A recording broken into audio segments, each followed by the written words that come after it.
দাসী দিত, ঘরের কাজগুলা করে দিত, তোমার জন্য সহজ হয়ে যাইতো। কথা বলেন ঠিক কিনা? তোমার জন্য ইজি হয়ে যাইতো। ও ফাতেমা, নবীর কাছে গিয়ে তুমি একটু বলো। বলতে গেছে, যায় দেখে নবী করে নাই, দিনের কাজে চলে গেলেন। মার কাছে মনের কথাগুলা খুলে চলে এসেছে। আমার নবী যখন আসলো, মা ফাতেমার অভিযোগগুলা নবীদের কাছে যখন বলা হলো, নবীজি আর দেরি করে নাই, সঙ্গে সঙ্গে ফাতেমার বাড়িতে আমার নবী হাজির। গিয়ে বলে, ফাতেমা, ও ফাতেমা, কেন আমার দরবারে তুমি গিয়েছিলা? মা ফাতেমা যখন খুলে বলছে, বাবাজি, একটা দাসী দিলে, দাসী দিলে ভালো হতো, সংসারের অনেকগুলা কাজগুলা করে দিত। আমার নবী বলছেন, ফাতেমা, এই দাসী তো তোমার জন্য না রে মা।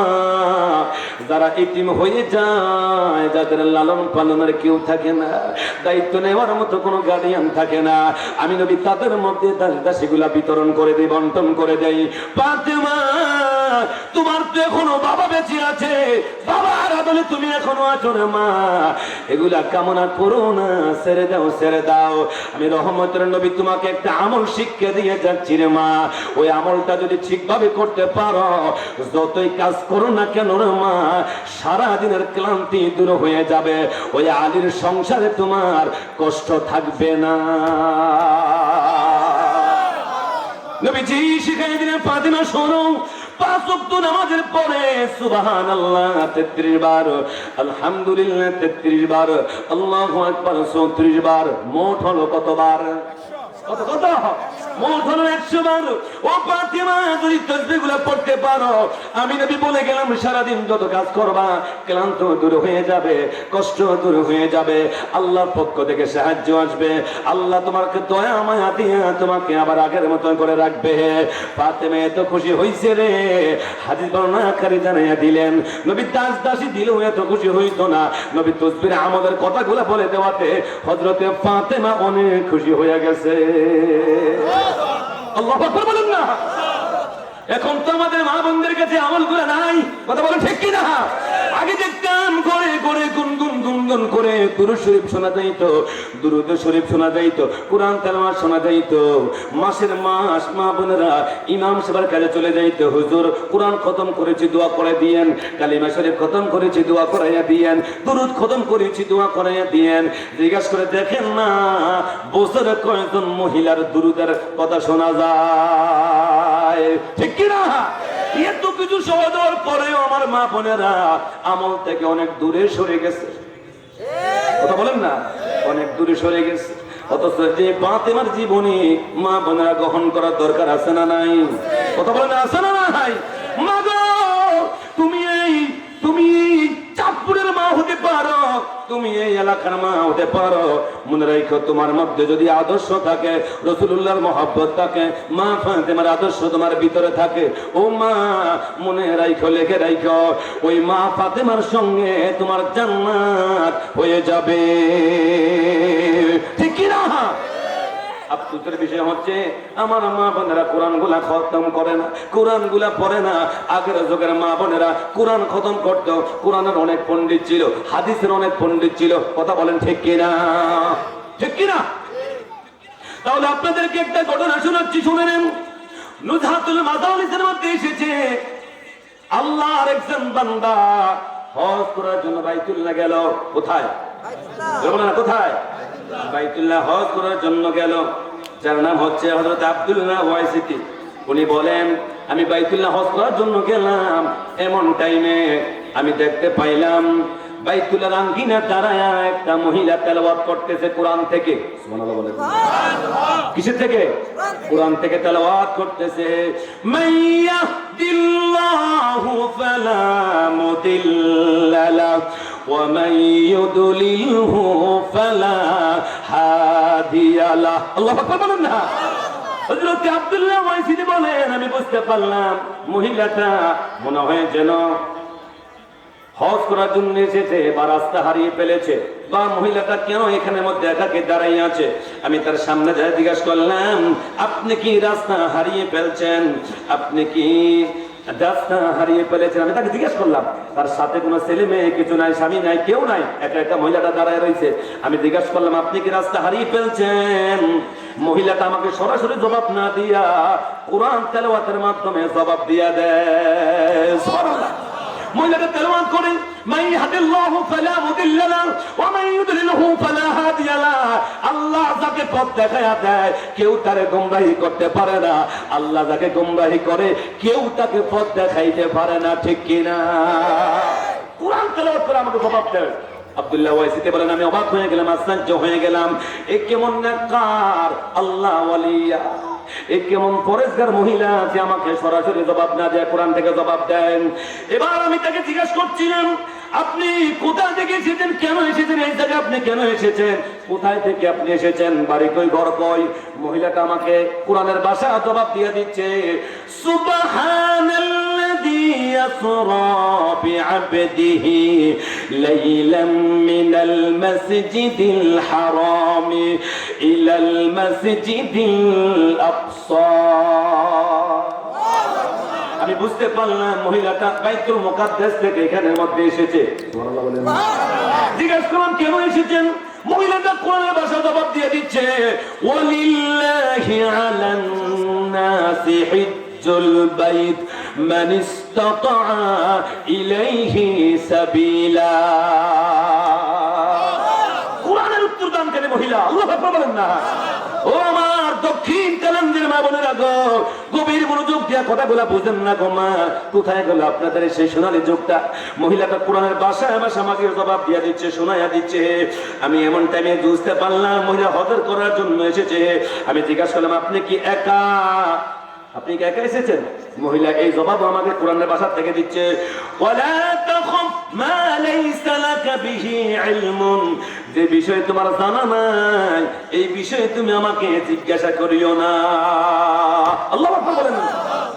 আমি মহিলাকে জিজ্ঞাসা করলাম, আপনি ঘোড়ার উপরে আরোহণ করেন, উটের উপরে আরোহণ করেন, আমি আপনাকে নিয়ে পৌঁছাইয়া দিব। মহিলাটা আমাকে কোরআন দ্বারা ভাষা শিক্ষা দিচ্ছে, ওয়ামা তাফআলু মিন খায়রিন ইয়া'লামুহুল্লাহ। তোমরা জানে আমল করো, ভালো কাজ করো, এগুলো আমার আল্লাহ ভালো জানেন। সুবহানাল্লাহ বলেন না। আব্দুল্লাহ ওয়াইসিদি বলেন, আমি অবাক হয়ে গেলাম, আশ্চর্য হয়ে গেলাম। প্রত্যেকটা কথার জবাব মহিলা কোরআন থেকে আমাকে দিয়া দেয়। আল্লাহু আকবার। আমি যখন তার জন্য উটকে বসাইয়া দিলাম, মরুভূমির জাহাজ, অনেক বড় উট, কথা বলেন ঠিক কিনা? উটকে বসাইয়া দিলাম। মহিলা যখন উটের উপরে আরোহণ করবে, একটু বোরকাটা টান পড়েছে, পায়ের গোড়ালিটা দেখা যাচ্ছে। মহিলাটা আমাকে কোরআনের ভাষায় জবাব দিয়া দিচ্ছে, কুল্লিল মুমিনিনা ইয়াগুদ্দু মিন আবসারিহিম। আল্লাহু আকবার বলেন। মহিলার কোরআন দ্বারা আমাকে বুঝাই দিচ্ছে, আল্লাহ পাক জানাইয়া দিলেন, ও নবী, আপনার মুমিন বান্দাদেরকে আপনি বলে দেন, এরা যেন এদের চক্ষুকে শীতল করে রাখে, এরা যেন এদিক সেদিক না তাকায়। আল্লাহু আকবার বলেন না। তাহলে মনে রাখবেন, মা বোনদের পর্দার আগে, পর্দা করার আগে পুরুষের জন্য পর্দা আছে না নাই? আছে না নাই? আমি যাচ্ছি ওদিকে, মহিলাটা কোরআন দ্বারা আমাকে বোঝায়, তার মানে আমি ওদিকে যেন না তাকাই, আমার চক্ষু যেন আমি নিচু করে রাখি। আশ্চর্যের ব্যাপারটাও আমাকে কোরআন থেকে বলছে। আমি আমার চক্ষুটাকে শীতল করে রাখলাম, নিচে নামায় রাখলাম। আমি জিজ্ঞাসা করলাম, আপনার নাম কি? কি নাম আপনার? মহিলাটা তাও আমাকে কোরআন থেকে জবাব দিয়ে দিচ্ছে। আল্লাহু আকবার বলেন। কোরআন থেকে জবাব দিয়ে দিচ্ছে, ওয়াযকুরু ফিল কিতাবি মারইয়াম ইযিন তাবাযাত মিন আহলিহা মাকানান শারকিয়্যা। আমি বুঝে গেলাম মহিলাটার নাম হলো মারিয়াম। আল্লাহু আকবার বলেন। আমি এবার তাকে জিজ্ঞাসা করলাম, আপনার কোন সন্তান আছে? মহিলা তাও কোরআনের ভাষায় জবাব দিয়ে দিচ্ছে, ওয়াওয়াসসা বিহা ইব্রাহিম বানি। ইব্রাহিম নবী যখন তার সন্তানদেরকে ওসিয়ত করতে লাগলেন, আমি বুঝে গেলাম তার সন্তান আছে। আমি বুঝে নিয়েছি তার সন্তান আছে। জিজ্ঞাসা করলাম, আপনার সন্তানদের নাম কি? মহিলা সরাসরি আমাকে জবাব না দিয়া কোরআন কারীম থেকে জবাব দিয়া দিচ্ছে, ওয়া কাল্লামাল্লাহু মূসা তাকলিমা ওয়াত্তাখাযাল্লাহু ইব্রাহিমা খলিলা। ইয়া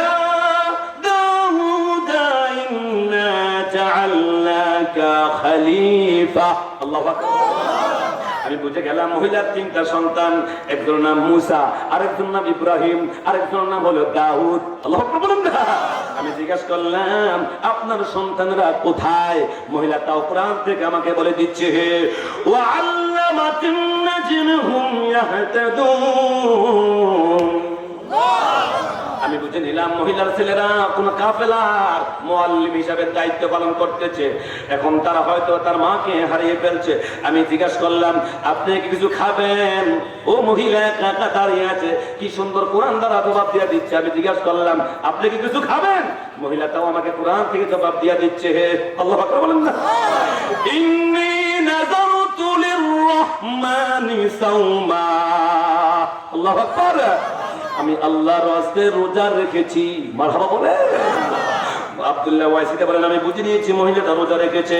এমন টাইমে আমি তাকে নিয়ে যখন এমন ভাবে তার সন্তানদেরকে খুঁজে যখন তার কাছে হাজির করলাম, সন্তানরা মাকে পেয়ে অনেক খুশি হয়ে গেল, মাকে ধরে কান্নাকাটি করলো, মা সন্তানদেরকে ধরে দোয়া করলেন। এমন টাইমে মা একটা সন্তানকে বলতেছেন, ফাবাসু আহাদুকুম বুরাকুম হাযিহি ইলাল মাদিনা। মানে তোমরা একজনে বাজারে যাও, কিছু কিনে নিয়ে আসো। কি করবে? বলে আমি মেহমানদারি করাবো। সুবহানাল্লাহ। মেহমানদারির জন্য একজন সন্তানকে বাজারে পাঠাইলেন। মহিলাটা দাঁড়ায় রয়েছে। আব্দুল্লাহ ওয়াইসিতে বলেন আমি দেখতে পাইলাম একটু পরে মহিলাটা অসুস্থ হয়ে গেল, জমিনের মধ্যে পড়ে গেল। আমি জিজ্ঞাসা করলাম আপনার কাছে এখন কেমন লাগে? আপনি এমন করতেছেন কেন? মহিলাটা কোরআনের ভাষা আমাকে জবাব দিয়ে দিচ্ছে, ওয়াজাআত সাকরাতুল মাউত। আল্লাহু আকবার বলেন না। ওয়াজাআত সাকরাতুল মাউত বিল হক। মৃত্যু মানুষের সত্য, মালাকুল মউত আসবে, এটা সত্য। আমি বুঝতে পারলাম মহিলাটা মৃত্যুর পাঞ্জা লড়তেছেন। এমন টাইমে মহিলাটা মরে গেল, দুনিয়া থেকে বিদায় নিয়ে চলে গেল। ইন্না লিল্লাহি ওয়া ইন্না ইলাইহি রাজিউন। আব্দুল্লাহ ওয়াইসিতে বলেন আমি অবাক হয়ে গেলাম, আশ্চর্য হয়ে গেলাম। কি এমন নাকার মহিলা, কত বড় আল্লাহওয়ালা মহিলা রে। কোরআন তার আমাকে প্রত্যেকটা কথার জবাব দিয়ে দিচ্ছে। টেনশন আর টেনশন, সারা রাত ঘুম নাই, ঘুম নাই। কত বড় নাকার বান্দি জানি আল্লাহ তাআলার জমিনে আছে। রাত্রেবেলা মহিলাটার স্বপ্নে দেখলো আব্দুল্লাহ ওয়াইসিতি আল্লাহর ওলি। রাত্রেবেলা স্বপ্নে দেখলেন ওই মহিলাটাকে। স্বপ্নে দেখার পর জিজ্ঞাসা করলো আপনি কেমন আছেন? আপনি কেমন আছেন? ওই মহিলাটার স্বপ্নেও তার কোরআন থেকে জবাব শোনায়া দেয়। ইন্নাল মুত্তাকিনা ফি জান্নাতিন ওয়া নাহার মাকআদিস সিদকিন ইনদা মালিকিন মুকতাদির। সিল্লা বলেন না মারহাবা। মহিলাটা আমাকে কোরআন থেকে শোনায়া দিল, জানাইয়া দিল। আমি অবাক হয়ে গেলাম, আশ্চর্য হয়ে গেলাম। তাহলে বলেন না এমন নাক্কার মহিলা আল্লাহর জমিনে, এমন নাক্কার আবেদা তৈয়বা তাহেরা মহিলা আল্লাহর জমিনে আগের মা বোনের এমন ছিল, কোরআন তেলাওয়াত করত। কথা বলেন ঠিক কিনা? এখন মা বোনদের কোথায় গেল? মা গো, ও মা, আমার নবী জানাইয়া দিলেন একটা মহিলার জন্য 4টা আমল যথেষ্ট হয়ে যায়। আমার নবী বলেন একটা আমল হচ্ছে 1 নম্বরে 5 ওয়াক্ত নামাজ, রমজানের রোজা, 3 নম্বরে স্বামীর খেদমত, 4 নম্বরে শরীয়তের পর্দা। কয়টা হলো? কয়টা হলো? কয়টা হলো? 4টা আমল যদি কোনো মা বোনেরা করে, আল্লাহর হাবিব বলেন আল্লাহর 8টা জান্নাত তার জন্য ওপেন হয়ে যায়। যেই দরজা দিয়ে মনে চায় ওই দরজা দিয়ে সে জান্নাতে যাবে। কথা বলেন ঠিক কিনা? এখন তো আমাদের মা বোনদের কাছে কোথায় নামাজ, কোথায় রোজা, স্বামীর খেদমত মোটেই নাই। ঠিক কিনা? স্বামীর তুই টঙ্কার করে ব্যবহার করে, স্বামীর সঙ্গে খারাপ ব্যবহার করে। মনে রাখবেন মা গো, ও মা, তুমি যদি আল্লাহ হয়ে যাও, তাহাজ্জুদ গুজারি হয়ে যাও, তুমি যদি মাসে মাসে কোরআন খতম দিয়া দাও, পৃথিবীর চাইতে শ্রেষ্ঠ মহিলা যদি তুমি হয়ে যাও, তারপর মনে রাখো তোমার স্বামী যদি তোমার উপরে বেজার, এই আমল তোমাকে জান্নাতে নিতে পারবে না। ঠিক কিনা? তোমার জান্নাত নির্ভর করবে তোমার স্বামীর সন্তুষ্টির উপরে। কথা বলেন ঠিক কিনা? ও মা, স্বামীকে খুশি রেখে যদি কবরে চলে যাও, আমল যদি ত্রুটি হয়ে যায়, কম হয়ে যায়, ওই স্বামীর দুয়ার বরকত আল্লাহ তোমাকে জান্নাত দিয়ে দিবে। তাহলে স্বামীর খেদমত দরকার আছে না নাই? আর স্বামী যারা রয়েছেন এদের উপরে বিবির হক আছে, বিবির হক আছে স্বামীর উপরে, কথা বলেন ঠিক কিনা? সাহাবায়ে কেরাম প্রশ্ন করেন হুজুর কি হক আমার উপর আমার বিবির? নবী কয় শোনো, তুমি যখন খাও একই সাথে খাওয়াইও, তুমি যখন নতুন পোশাক নিবা ওকুর জন্য পোশাক দিয়া দিও, তুমি যখন ভালো কিছু করবা তোমার বিবির জন্য ভালো কিছু করিও। শোনো, সবসময় গালাগালি করিও না, ফাড়াফাড়ি করিও না, তাহলে সংসারটা সোনার সংসার হবে না, ঝামেলার হয়ে যাবে, ঠিক কিনা? আমার প্রিয় মুসলিম গভীর মনোযোগ দিয়ে শুনেন, ওই মা বোনদের কতটুকু মর্যাদা আমার নবী দিয়েছেন, কতটুকু গুরুত্ব আমার নবী দিয়েছেন। স্বামীর খেদমত শরীয়তের পর্দা, কথা বলেন ঠিক কিনা? নবীজির দুইজন বিবি নবীর সামনে উপস্থিত কথাবার্তা বলতেছেন, আলাপ আলোচনা করতেছেন। ইন্টিমেট টাইমে আমার নবীর কাছে একজন সাহাবী আসতেছেন, অন্ধ, লাঠির উপরে বর দিয়ে দিয়ে, রাস্তা দেখে দেখে অন্ধ লাঠির উপরে বর দিয়ে দিয়ে আব্দুল্লাহ ইবনে উম্মে মাকতুম নবীজির দরবারে আসতেছেন। নবীজি বলছেন আমার বিবিরা পর্দার ভিতরে চলে যান, আমার সাহাবী আব্দুল্লাহ ইবনে উম্মে মাকতুম আমি নবীর দরবারে আসতেছেন। ইন্টিমেট টাইমে উম্মে সালমা উম্মে মায়মুনা দুইজন বিবি সাথে ছিলেন। হুজুর আমরা আপনার কাছে থাকলে অসুবিধা কোথায়, আমরা তো আপনার বিবি। আব্দুল্লাহ ইবনে উম্মে মাকতুম সে তো অন্ধ সাহাবী, চোখে কিছু দেখে না, তাহলে সে তো আমাদেরকে দেখবে না, আমরা থাকলে অসুবিধা কোথায়? নবী বলছেন না, শুনে নাও শুনে নাও ও সাহাবীরা, আমার সাহাবী আব্দুল্লাহ ইবনে উম্মে মাকতুম অন্ধ, সে চোখে কিছু দেখে না, কিন্তু তোমরা তো অন্ধ না, তোমরা তো তাকে দেখবা, ঠিক কি না? পর্দা কাকে বলে? এখন তো আমাদের দেশে টাইট ফিট পর্দা চলে এসেছে, কথা বলে ঠিক কি না? মনে করতে পারে অনেকে আপনার হরিণের চোখ লাগায়, এখন বোরকার মধ্যে পেশন বের হয়ে গেছে, আপনি যত পেশন করে যান না কেন মাগো, আপনি যদি বেগানা পুরুষের দিকে তাকান এটা শরীয়ত সীমা লঙ্ঘন, কথা বলেন ঠিক কি না? শরীয়তকে ঠিক রাখার জন্য আমাদের মা বোনদের পর্দা দরকার আছে না নাই? আমার প্রিয় বন্ধুরা ও আমার চাঁদপুরের বন্ধুরা, বাবুরহাটের বন্ধুরা একটু মনোযোগ দিয়ে শোনেন, আল্লাহর হাবিব জানাইয়া দিলেন, শুনে নাও শুনে নাও। নবীজি যেদিন দুনিয়া থেকে বিদায় নিতে লাগলেন, নবী মা আয়েশা সিদ্দিকা রাদিয়াল্লাহু তাআলা আনহাকে কত ভালোবাসতেন, কত মহব্বত করতেন। মা গো, ও মা বোনেরা, স্বামীর মহব্বত কাকে বলে, ভালোবাসা কাকে বলে, একটু মনোযোগ দিয়ে বুঝুন না গো মা। আমার নবী বলছেন, আয়েশা ও আয়েশা, আমি নবী বুঝি কখন তুমি আমার উপরে রাগ করে আসো, কখন তুমি আমার উপরে বেজার করে আছো, এটা আমি নবী তোমাকে দেখলে বুঝতে পারি। সুবহানাল্লাহ, আমি নবী তোমাকে দেখলে বুঝতে পারি তুমি কখন আমার উপরে রাগ আছো, কখন আমার উপরে খুশি আছো। মা আয়েশা সিদ্দিকা বলছেন, ইয়া রাসূলুল্লাহ কেমনে বুঝতে পারেন? নবী বলছেন, শোনো, কোন একটা বিষয় নিয়ে যখন তুমি আমার সঙ্গে তর্ক করো বা বলো, তখন দেখি তুমি বলো ইব্রাহিমের রবের কসম দিয়ে বলতেছি। কার রবের? কার রবের? ইব্রাহিম নবীর কসম দিয়ে বলো, ইব্রাহিমের রবের কসম দিয়ে বলতেছি, তখন আমি বুঝতে পারি তোমার মনটা বেজার। আর যখন তুমি খুশি থাকো তখন তুমি বলো মুহাম্মাদের রবের কসম। আমি নবী তখন বুঝি তুমি কখন বেজার থাকো, কখন খুশি থাকো। নবীজি যখন এই কথা বলতেন, মা আয়েশা সিদ্দিকা বলছেন, ইয়া রাসূলুল্লাহ আপনি হলেন কলবের ডাক্তার। আল্লাহু আকবার। নবী গো, আপনি হলেন কলবের ডাক্তার, আপনি ঠিকই বলেছেন। ইয়া রাসূলুল্লাহ, হুজুর শুধু একমাত্র মুখে ইব্রাহিম নবীর নামটা আমি নেই, কিন্তু এই অন্তরে কলিজায় আপনি নবীর ভালোবাসা পরিপূর্ণ রেখেছি। আল্লাহু আকবার। মা আয়েশা সিদ্দিকা মেসেজ দিয়ে দিচ্ছে, রে চাঁদপুরের বাসী, ও বাবুরহাটের বাসীরা, ও আমার মা বোনেরা শুনে নাও। মা আয়েশা সিদ্দিকা দুনিয়ার জগতের মহিলার উদ্দেশ্যে মেসেজ দিয়ে দিচ্ছে, জানাইয়া দিচ্ছে, শোনো, তোমাদের জন্য প্রত্যেক দিন একটা সূর্য উদিত হয়, আর আমি আয়েশার জন্য রে প্রত্যেক দিন দুইটা সূর্য উদিত হয়। আরো জোরে, আরো জোরে, আরো জোরে।